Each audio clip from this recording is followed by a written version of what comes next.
dari jumlah 12 bulan yang ada dalam agama kita, yang dihitung sejak Muharram sampai dengan bulan Zulqa'dah, maka Ramadan mendapat gelar Sayyidus Syuhur. Sayyidus Syuhur artinya raja, penghulu atau tuan dari seluruh bulan. Apa sebabnya maka Ramadan ini dinamakan Sayyidus Syuhur? Sebab yang pertama, Ramadan dipilih oleh Allah menjadi bulan tempat di mana pertama kali diturunkan ayat-ayat suci Al-Quranul Karim. Allah tidak memilih Rabiul Awal, tidak Rajab, tidak pula Sya'ban misalnya, tetapi dipilihnya Ramadan untuk menjadi bulan di mana diturunkan ayat-ayat suci Al-Quranul Karim.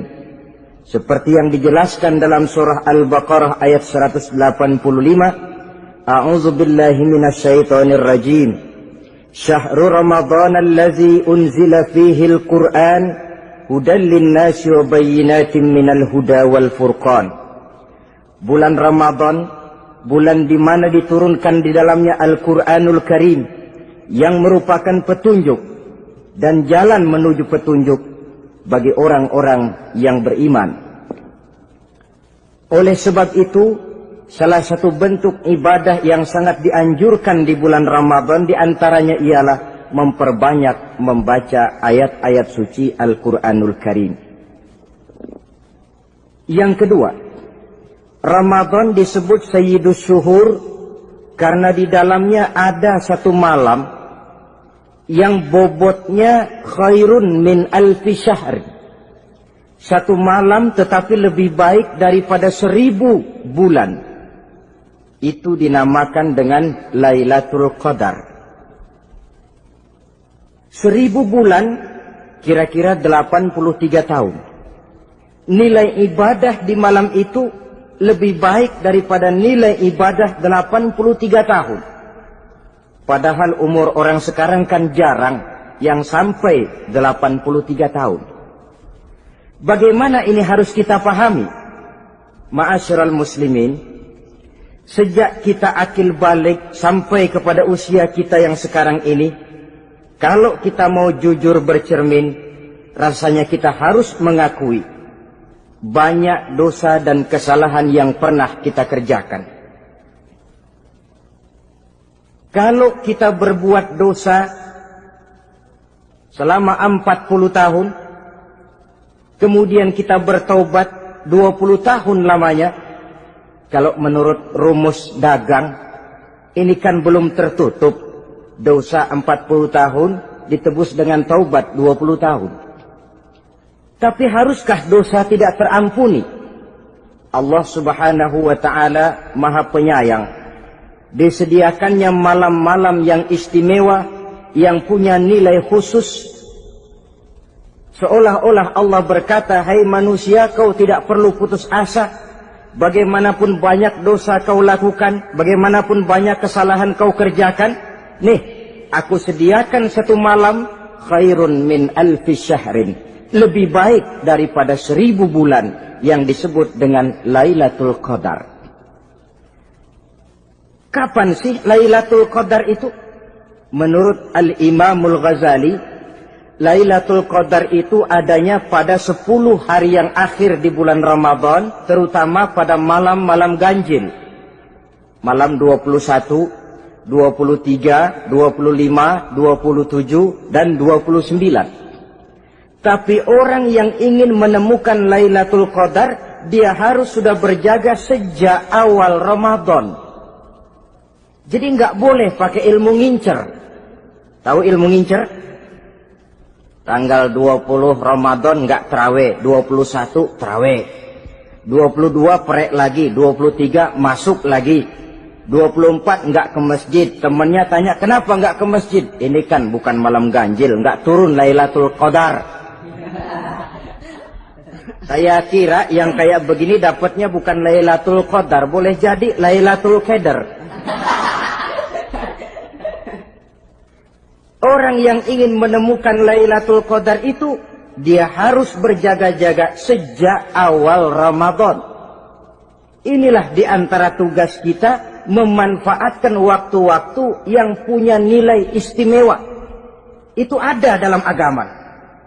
Dalam setiap minggu ada hari istimewa. Dalam setiap hari ada jam-jam istimewa.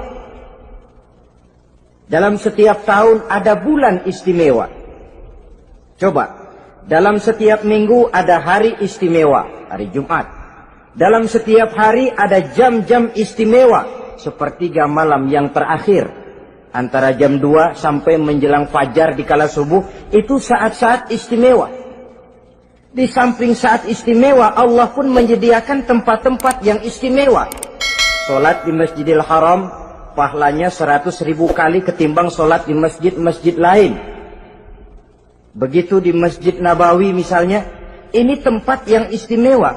Lailatul Qadar, waktu yang istimewa yang diberikan kepada kita untuk kita manfaatkan dengan sebaik-baiknya. Toh dalam kehidupan bernegara saja misalnya, kan pada setiap tanggal 17 Agustus, itu Presiden memberikan grasi, ampunan kepada para entah itu tahanan politik dan sebagainya. Ada yang mendapat potongan tahanan. Waktu-waktu yang istimewa. Inilah sebab kedua kenapa Ramadan dinamakan Sayyidus Syuhur. Sebab yang ketiga, Ramadan disebut Sayyidus Syuhur karena di dalamnya nilai kebajikan berlipat ganda adanya. Satu hadis menjelaskan, "Lau ta'lamu ummati ma fi Ramadan, latamannau an takuna as-sanatu kullaha Ramadan." Andai kata umatku tahu keistimewaan apa yang ada di dalam bulan suci Ramadan, niscaya mereka ingin agar sepanjang tahun isinya Ramadan saja. Apa sebabnya? Li'annal hasanata fihi mujtami'atun. Di dalam bulan Ramadan itu berkumpul segala macam kebajikan. Wa ta'atu maqbulatun. Segala perbuatan taat diterima oleh Allah. Wa da'awati mustajabatun. Segala macam doa dan permohonan dikabulkan oleh Allah. Wa dzunuba maghfuratun. Dan segala macam dosa diampuni oleh Allah Subhanahu wa ta'ala. Berlipat gandanya nilai kebajikan yang kita kerjakan di bulan suci Ramadan. Itu sebabnya seorang muslim dalam menyambut bulan suci Ramadan penuh dengan sikap kegembiraan. Kata baginda Nabi, "Man fariha bidukhuli Ramadan, haramallahu jasadahu 'alan niran." Siapa orang yang gembira dengan datangnya bulan suci Ramadan, Allah haramkan badannya dari api neraka. Gembira menyambut Ramadan artinya bagaimana? Apa Ramadan datang terus bakar petasan? Bukan. Pukul beduk? Bukan. Apa gunanya pukul beduk kalau nggak puasa? Apa gunanya bakar mercon kalau tidak melaksanakan ibadah di bulan suci Ramadan? Gembira menyambut datangnya Ramadan dalam arti mempersiapkan diri untuk melaksanakan ibadah dengan sebaik-baiknya di bulan suci Ramadan ini. Ma'asyiral muslimin rahimakumullah. Yang terakhir, kenapa Ramadan disebut Sayyidus Syuhur? Karena di dalam bulan suci Ramadan ada perintah melaksanakan ibadah puasa. Apa istimewanya ibadah puasa? Pertama, yang dipanggil untuk melaksanakan puasa itu iman. Ini panggilan istimewa. Allah menyatakan, "Ya ayyuhalladzina amanu kutiba alaikumussyam." Hai orang-orang yang beriman, diwajibkan atas kamu berpuasa. Iman yang dipanggil untuk melaksanakan ibadah puasa. Contoh, satu hari di depan rumah kita lewat tukang pepaya, tukang duku, tukang duren. Kita panggil satu tukang pepaya, "Bang, pepaya, berhenti dulu sebentar." Kira-kira yang merasa tukang pepaya berhenti enggak? Berhenti. Ini tukang duku sama tukang duren berhenti enggak? Tentu tidak berhenti karena tidak dipanggil. Ini Ramadan yang dipanggil orang-orang beriman. Hai orang-orang yang beriman, berhenti dulu sebentar. Berhenti apa? Berhenti makan di waktu siang, berhenti minum di waktu siang.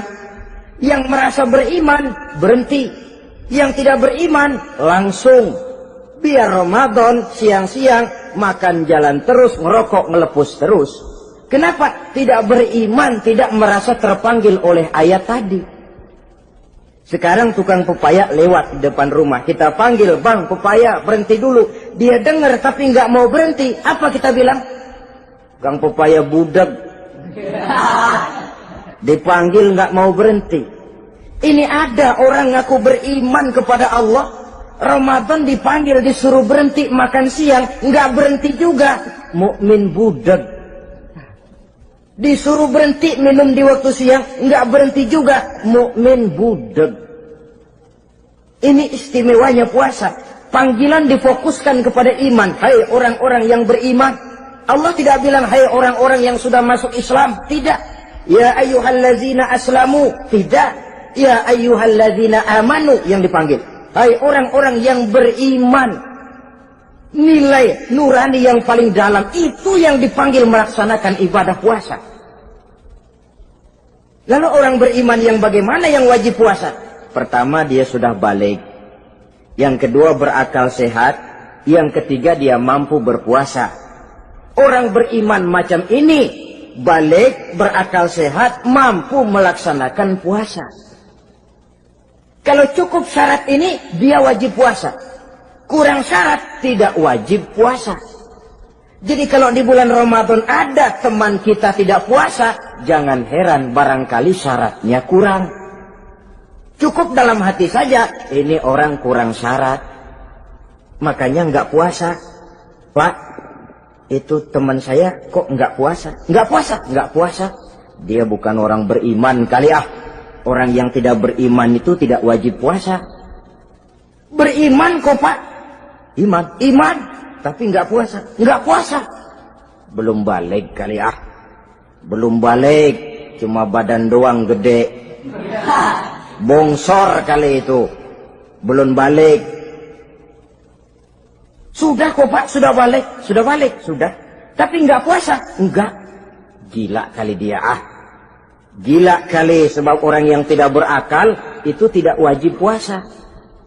Waras Pak, dia tidak gila. Tidak. Barangkali dia tidak mampu melaksanakan puasa karena terkena uzur syar'i. Ini keistimewaan puasa yang pertama yang dipanggil melaksanakannya iman. Keistimewaan yang kedua, oleh karena yang dipanggil iman, maka puasa dinamakan ibadah sirriyah. Ibadah rahasia. Kalau kita sembahyang, orang lihat. Kan? Lihat enggak? Lihat. Kita bayar zakat, orang tahu. Kita pergi haji, apalagi pergi haji, sekampung nganterin. Tapi kita puasa atau tidak puasa, yang tahu kan cuma kita dan Allah saja. Pura-pura sedekah, nggak bisa. Pura-pura sholat, ketahuan. Gerakannya mesti canggung. Pura-pura pergi haji, kemana perginya? Tapi pura-pura puasa, gampang. Namanya ibadah sirriyah. Bulan puasa, jam 8 pagi, makan. Keluar rumah, bibir lap yang kering. Jalan lemesin dikit. Ada angin, belaga miring. Temennya tanya, lo lemes amat, gue lagi puasa nih. Orang lain bisa dibohongi. Sebab puasa memang merupakan ibadah sirriyah yang tahu cuma kita dan Allah saja. Karena dia ibadah rahasia, puasa ini sulit terkena penyakit riya. Ibadah yang lain karena kelihatan orang, gampang kena penyakit riya, to show only. Sholat, karena kelihatan orang, gampang kena penyakit riya. Karena saya jadi imam, misalnya, di belakang saya lihat ada mertua, wah, saya bikinlah sembahyang saya mantap-mantap. Pakai serban, pakai siwak. bahasanya saya paseh-pasehin kayak orang 16 tahun di Mekah. Wah, ufolli warwal maghribi salah sarokaatin Allahu Akbar. Surahnya saya cari yang panjang-panjang, paling pendek sabbihis sama wadduha. Akibat apa itu? Riya, di belakang ada calon mertua. Tapi kalau sholat sendirian dalam kamar, boro-boro pakai serban dan siwak, kadang-kadang kaos kutang saja cukup. Surahnya jangan sabbihis sampai wadduha, langganannya inna a'toinakal kautsar sama qul huwallahu ahad. Karena sholat terlihat orang, mudah kena penyakit riya. Sedekah pun begitu. Mulanya niatnya cuma mau sedekah 5.000. Karena ada orang yang disedekah-segani, naik 10.000. Yang 5.000 sudah karena orang. Jadi ibadah yang lain itu mudah terkena riya, tapi juga mudah dinilai orang. Kita bisa saja bilang, itu orang sholatnya khusyuk ya. Kenapa? Kelihatan dari gerakannya. Itu orang hajinya mabrur ya. Kenapa? Kelihatan dari tingkah lakunya setelah pulang haji. Itu orang sedekahnya berani ya. Kenapa? Ketahuan dari jumlahnya. Ibadah yang lain bisa dinilai, tapi puasa nggak bisa dinilai. Itu orang puasanya mantap bener ya. Kenapa? Beludak melulu. Itu bukan ukuran. Itulah sebabnya dia dinamakan ibadah sirriyah, ibadah yang abstrak, yang tahu cuma si pelaksana dan Allah saja. Ini keistimewaan puasa yang kedua. Yang ketiga, saudara-saudara, kalau ibadah-ibadah yang lain, ganjaran pahalanya itu dijelaskan oleh Allah. Sedekah kalau ikhlas pahalanya begini. Haji kalau mabrur pahalanya ini. Sembahyang berjamaah pahalanya ini. Untuk puasa tidak. Puasa Allah cuma bilang as-siyamu li wa ana ajzi bihi. Puasa adalah untukku, aku yang akan membalasnya. Berapa besar balasannya tidak dijelaskan oleh Allah. Apa artinya ini? Kalau saudara kerja, mandor bilang, sampean kerja sama saya, gaji 1 hari 5.000. Ketahuan kan, sehari 5.000. Kita bisa kong-kalingkong, ada mandor rajin, nggak ada mandor kendor. Pokoknya sehari 5.000. Tapi kalau mandor cuma bilang, kau kerja sama aku, soal gajimu nanti aku yang atur. Tidak dijelaskan berapanya, nanti aku yang atur. Ini kan mestinya kita kerja hati-hati. Sebab apa? Mungkin gaji kita lebih besar dari jumlah 5.000 kalau kerjaan memuaskan. Mungkin tidak digaji sama sekali kalau kerjaan berantakan.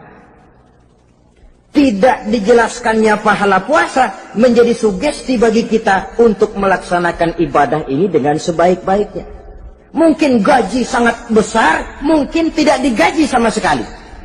Sebab kata Nabi, kam min shaimin laisa lahu min siyamihi illa al-ju' wal 'atsh. Berapa banyak orang puasa, dia tidak memperoleh apa-apa dari puasanya kecuali lapar dan haus saja. Puasa sah, kewajiban gugur, nilai 0. Tidak dapat apa-apa kecuali lapar dan haus. Jadi inilah keistimewaan daripada ibadah puasa. Saudara hadirin yang saya hormati, kemudian apa sih perlunya kita melaksanakan ibadah puasa ini? Namanya syahwat. Kalau itu kita kendalikan, maka langkah hidup ini akan menjadi lurus karenanya. Benar kalau Nabi menyatakan, Iza ja'a Ramadan, futihat abwabus sama, wa ghulliqat abwabun nar, wa sufsidatis sayatin. Apabila datang bulan suci Ramadan, dibuka pintu langit, dibuka pintu surga, ditutup pintu neraka, dan diikat setan-setan itu. Siapa yang ikat setan? Puasa kita. Dengan puasa kita mengendalikan nafsu. Kalau nafsu kita kendalikan, setan nggak berkutik. Jadi yang mengendalikan nafsu itu nilai puasa. Nafsu terkendali, setan terikat. Kalau puasa, kalau nggak puasa, setannya ngebludak. Jadi jangan digambarkan, wah kalau bulan puasa setan dirantai. Rantainya kayak apa? Yang rantai siapa? Arti setan diikat di sini ialah nafsu dikendalikan. Dengan apa? Mengatur makan dan minum. Puasa kan sebenarnya logikanya mengatur perpindahan waktu makan dan minum saja. Apabila perut besar ini teratur demikian rupa, syahwat tidak menggelegak, dia terkendali. Dengan hidup pandai mengendalikan nafsu, iblis tidak berdaya dan tidak berkutik. Ma'asyiral muslimin rahimakumullah, Nabi bersabda, la yu'minu ahadukum hatta takuna hawahu taba'an lima ji'tu bih. Belum sempurna iman kamu kalau nafsumu belum ikut apa yang aku bawa. Yang dibawa Nabi tidak lain daripada syariat, termasuk di dalamnya pelaksanaan ibadah puasa. Karena itu saya pesan kepada seluruhnya, jangan kalau puasa kayak orang ngancem. Siang bisa mengendalikan nafsu, tapi begitu maghrib berbunyi, nafsu sudah tidak terkendalikan lagi. Itu namanya puasa orang ngancem. Kayaknya, biarin siang gua tahan, ntar lo maghrib. Begitu maghrib berbunyi, sudah macam bendungan pecah. Semua isi meja pindah ke perut. Akhirnya, kalau siang dia setengah mati kelaparan, habis buka setengah mati kekenyangan. Dua-duanya jelek. Kalau sudah kekenyangan, yang enak kan ngukur balik. Tidur. Maghrib liwat, isya out, terawih boten. Temennya nyamper ke masjid yuk terawih duluan deh, gua kenyang bener nih. Kenyang. Berbuka itu yang bagus pakai etik ya. Etika buka itu. Maghrib berbunyi, cukup seteguk air, 3 butir korma atau sepotong kue. Sholat maghrib. Selesai sholat maghrib, masuk ronde kedua. Waktunya agak panjang. Makan ala qadarnya. Selesai makan, berangkat ke masjid, isya, tarawih. Pulang tarawih, masuk ronde ketiga. Waktunya panjang. Mau habis-habisan juga nggak apa-apa. Tapi kalau begitu maghrib berbunyi langsung dipukul 1 ronde, kita yang rubuh.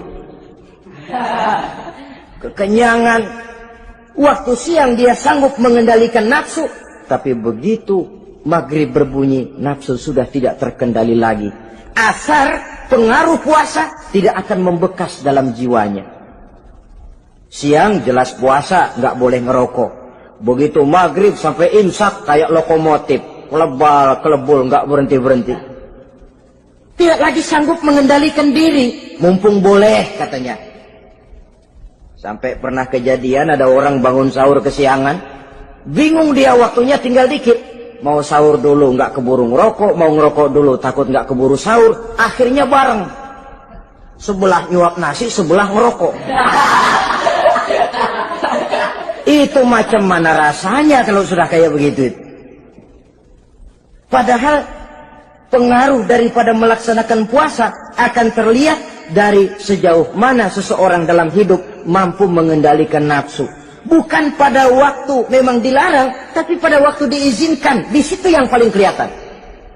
Kalau waktu siang saudara mampu mengendalikan nafsu, itu jelas saja memang seharusnya wong puasa. Malam dalam keadaan makan boleh, minum boleh, masih mampu mengendalikan nafsu. Dalam arti makan dan minum pada batas yang wajar saja. Itulah yang dikehendaki dari melaksanakan ibadah puasa. Sehingga ibadah itu membekas dan ikut membentuk kepribadian orang. Sekali lagi, jangan cuma waktu siang saja bisa mengendalikan nafsu. Di waktu malam pun dalam kondisi yang memang dihalalkan, kita juga hendaknya mampu mengendalikan nafsu. Jadi inilah perlunya puasa yang pertama, supaya kita bisa mengendalikan nafsu. Yang kedua, puasa itu melatih kita hidup sederhana. Orang sufi mengajarkan orang yang paling kaya ini sebenarnya orang yang hidupnya paling cukup. Sedangkan orang miskin adalah orang yang kebutuhannya kelewat banyak. Maka yang paling kaya, bahkan yang maha kaya, itu sebenarnya cuma Allah. Sebab apa? Dia nggak perlu apa-apa. Makin banyak keperluan kita, makin miskin kita. Coba orang puasa lihat. Kalau sudah jam 2, jam 3, itulah barangkali memang termasuk godaannya dalam melaksanakan ibadah puasa. Kalau jam 1 siang, jam 2 siang, jangankan makanan enak, nangka busuk kita lihat legit.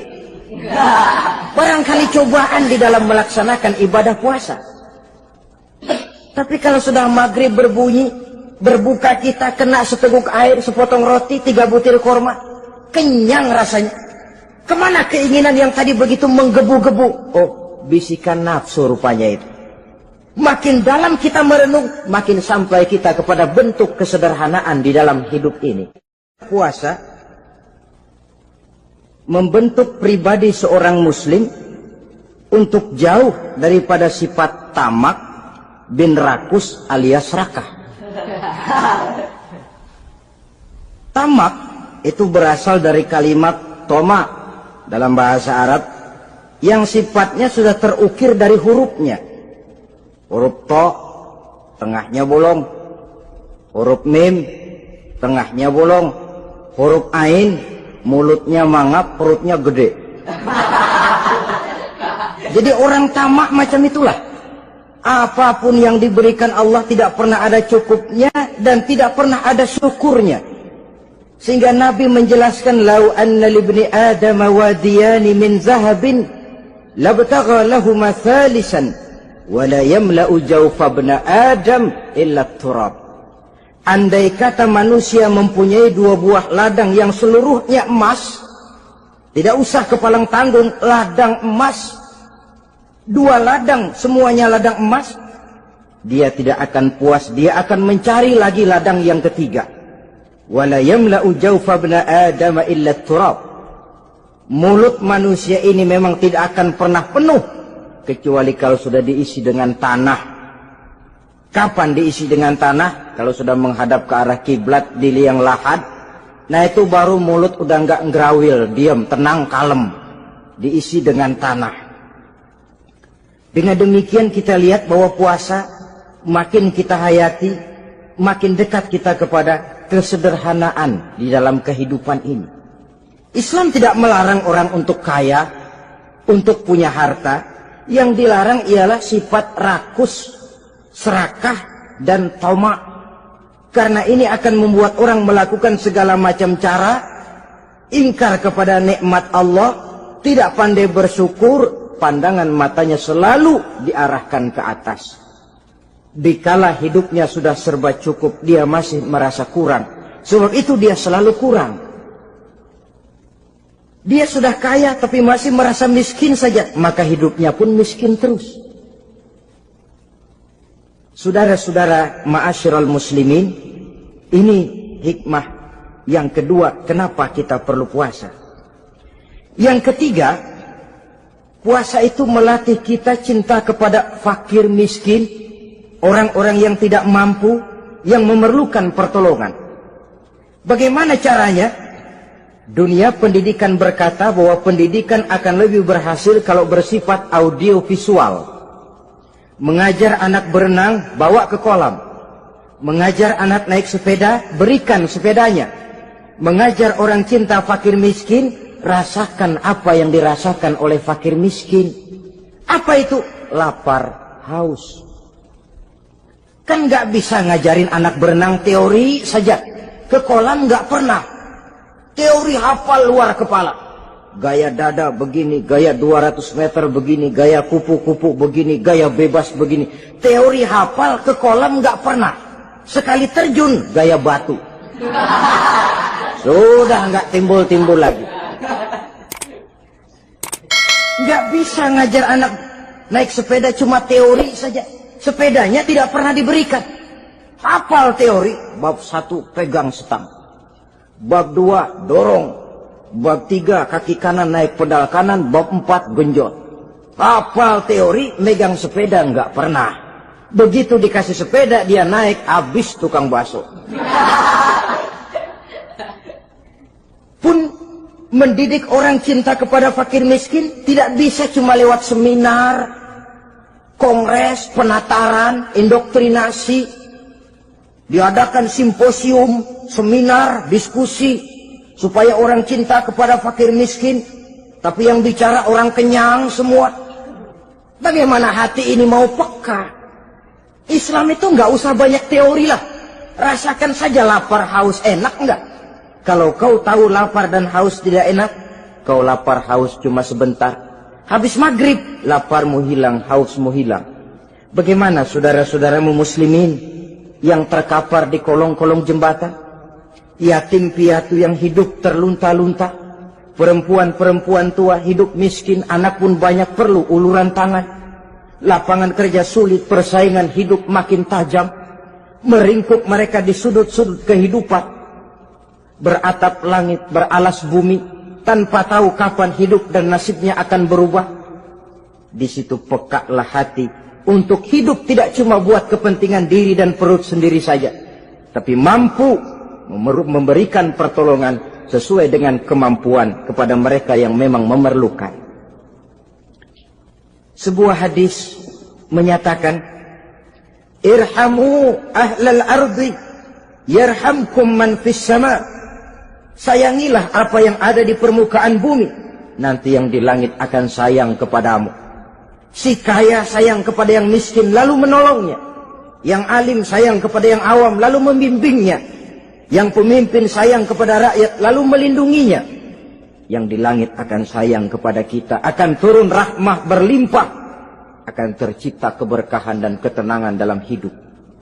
Tapi kalau sebaliknya, yang kaya malah nyantap yang miskin, yang pemimpin malah menggilas yang rakyat, yang alim malah membodoh-bodohi orang yang memang sudah bodoh, akan terwujudlah malapetaka. Bukan rahmah yang turun dari langit, tapi azab akan menimpa kita semua. Orang yang menghayati lapar, menghayati haus, akan timbul kepekaan sosial. Hidup tidak cuma untuk diri sendiri saja, tapi mampu melihat lingkungannya. Yang keempat, kita perlu puasa untuk menumbuhkan sifat jujur dan disiplin.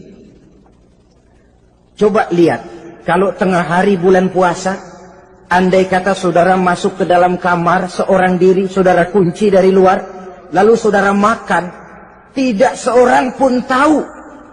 Tapi kenapa itu tidak kita lakukan? Ada semacam perasaan malu. Malu kepada Allah. Iya, orang lain tidak tahu. Iya, manusia bisa saya bohongi, tapi Allah. Atau umpamanya waktu sholat zuhur, saudara sholat zuhur di masjid, umpama ketika ngambil air wudhu, giliran ke kemur, saudara korupsi dikit aja, telan. Jangan Nabi sumu tasihhu, berpuasalah kamu, badanmu akan sehat. Sebab apa? Saya katakan tadi, semua energi dihasilkan dari perut besar sini. Itu makanan yang kita makan, mulai dari keju sampai singkong, mulai dari hamburger sampai combro, masuk perut besar, digiling, lalu ditransfer ke seluruh tubuh oleh perut besar ini. Mekanisme kerjanya persis pabrik besar yang kalau kita hayati, Allahu Akbar, fatabarakallah ahsanul khaliqin. Ini tangan supaya kuat kerja perlu vitamin apa? Kirim ke tangan.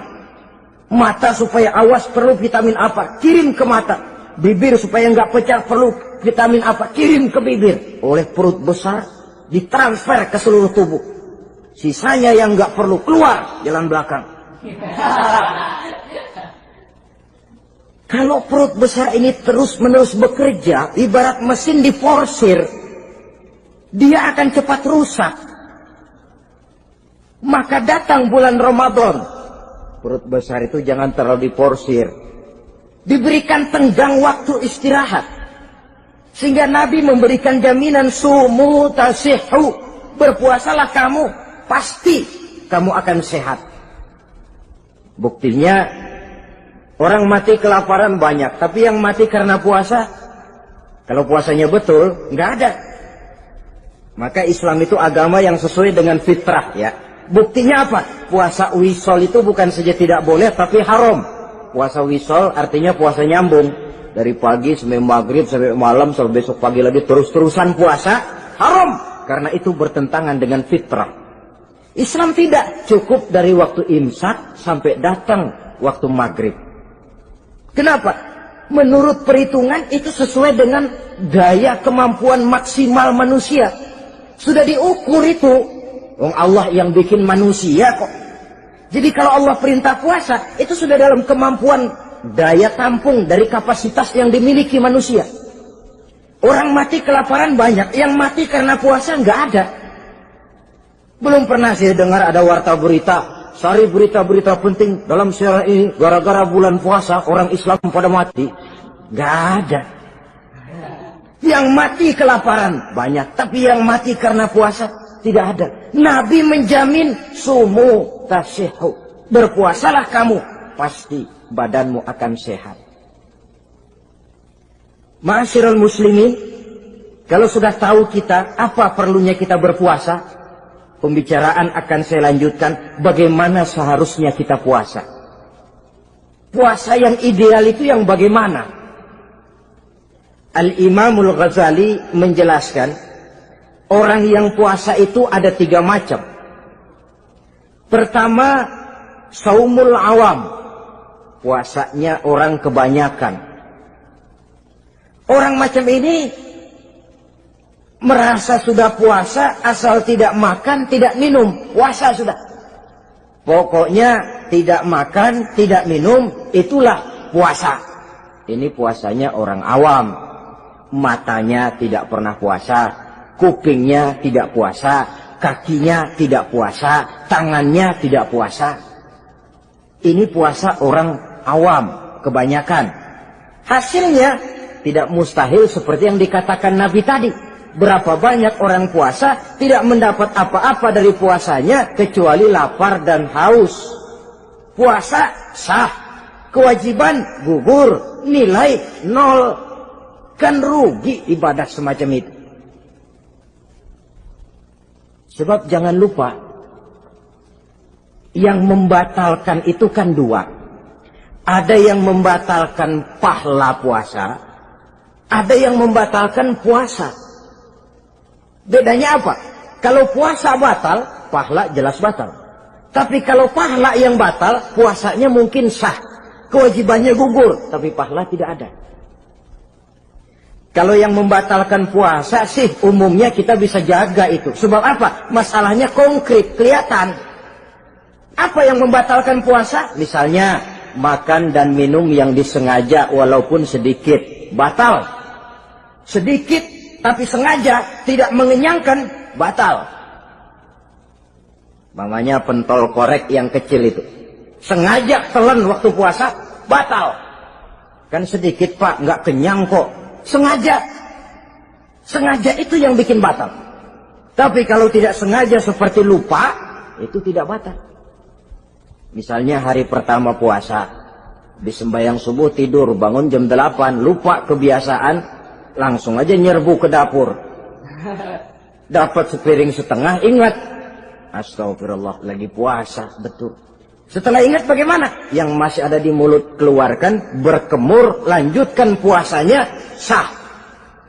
Perkara sepiring setengah yang udah kadang masuk bagaimana pak? Itu rezeki. Lawang orang lupa.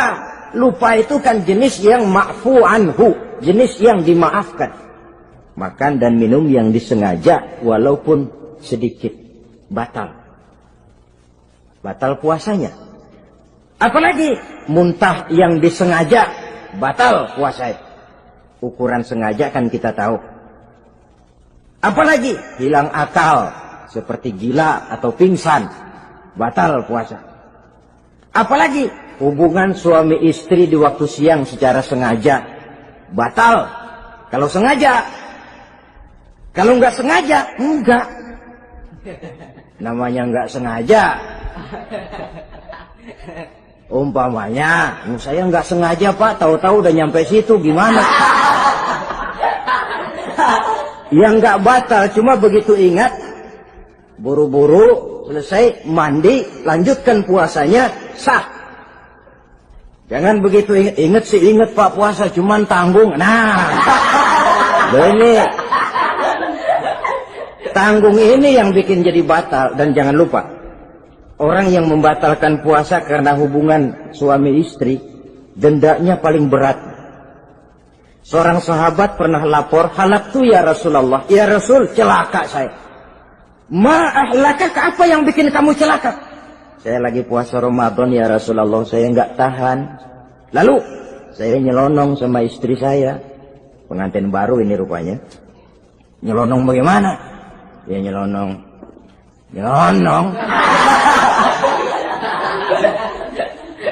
Melanggar dia, tapi jujur. Lapor.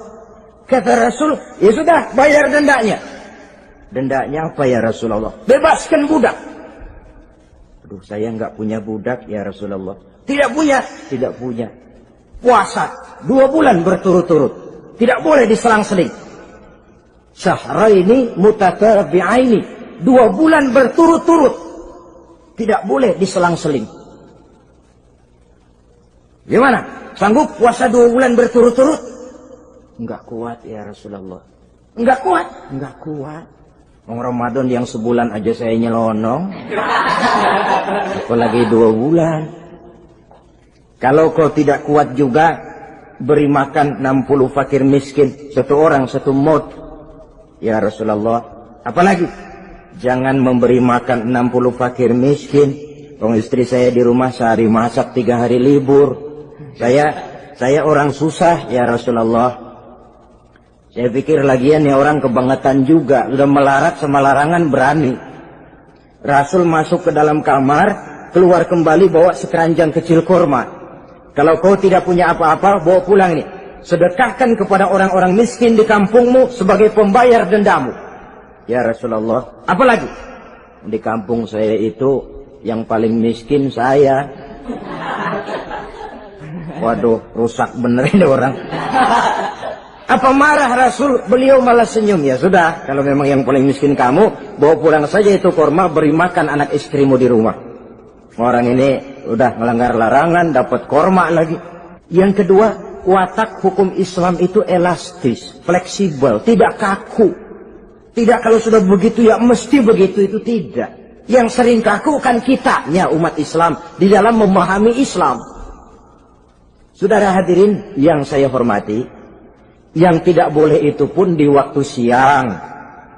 Kalau malam sejak maghrib sampai sebelum imsak, pada awal perintah puasa tidak boleh. Tapi ternyata banyak juga yang nyerempet-nyerempet. Sampai Allah turunkan, uhilla lakum lailatas siyami arrafasu ila nisaikum. Dihalalkan bagi kamu pada malam puasa bergaul dengan istrimu. Jadi barangkali di antara pendengar ini ada yang pengantin baru, tolong sabarlah di waktu siang. Tunggu maghrib berbunyi. Kalau sudah maghrib habis buka, mau buka lagi juga nggak apa-apa. Terserah saja. Ini yang membatalkan puasa. Yang kita sulit mengontrol, yang membatalkan pahalanya. Apa misalnya? Ngomong-ngomongin orang. Puasa, ngomongin orang jalan terus. Itu ya tetangga kita. Kenapa emang? Oh, anu. Kita sih bukan ngomongin orang ini. Bukan ngomongin orang katanya. Ngomongin tuyul. Anu. Bohong. Orang puasa bohong, apa puasanya batal? Tidak. Puasanya sah. Yang batal mungkin pahalanya. Saudara-saudara ma'asyiral muslimin rahimakumullah. Mata, terutama di kota-kota besar, menjaga mata ini. Kadang-kadang kita nggak pengen lihat tapi kelihatan.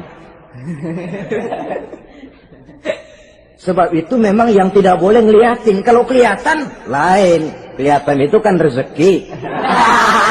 Orang kita nggak mau tapi kelihatan. Yang kelihatan itu sebentar.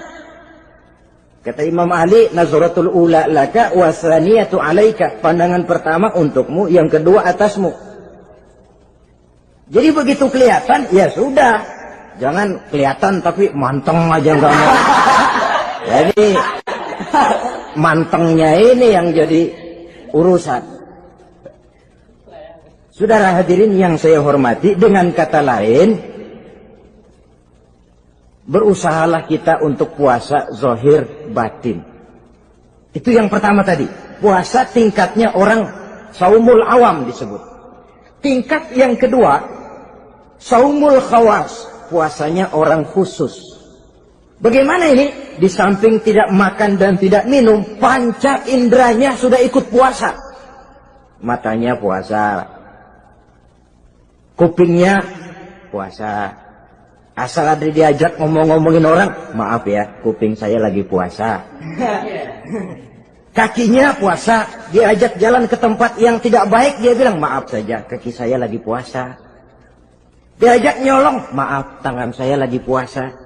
Tidak cuma sekedar tidak makan dan tidak minum, panca inderanya sudah ikut puasa. Sekurang-kurangnya, seperti inilah puasa kita. Zahir, batin. Nah, yang tertinggi disebut saumu khawasil khawas. Puasa orang khusus yang lebih khusus lagi. Ini sudah the first class ini. Puasanya orang fit. Bagaimana puasanya orang ini? Di samping tidak makan dan tidak minum, puasa panca inderanya, hatinya juga sudah ikut puasa dari seluruh keinginan yang selain Allah. Wah, ini kelas tinggi.